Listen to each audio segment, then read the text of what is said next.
चला तर ताईंनो, आज दही भेंडी करूया. त्यासाठी कोवडी भेंडी घेतली आहे, स्वच्छ धुवून घेतली, कापडाने पुसून घेतली कॉटनच्या आणि मधोमध अशी चिरून घेतलेली आहे.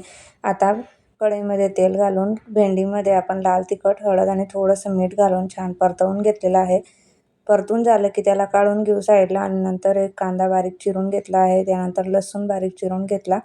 एका बाउलमध्ये 3 चमचे दही घेतलं आहे. त्यामध्ये लाल तिखट, हळद, जिऱ्याची पावडर, गरम मसाला आणि थोडेसे बेसन पीठ घातलेले आहे. हे व्यवस्थित मिक्स करून घ्यायचं आहे.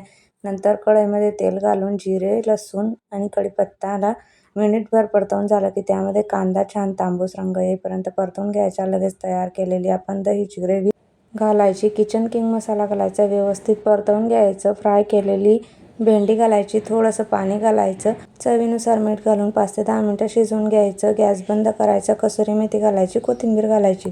असेच नवनवीन व्हिडिओ बघायला आवडत असतील तर चॅनलला सबस्क्राईब करा.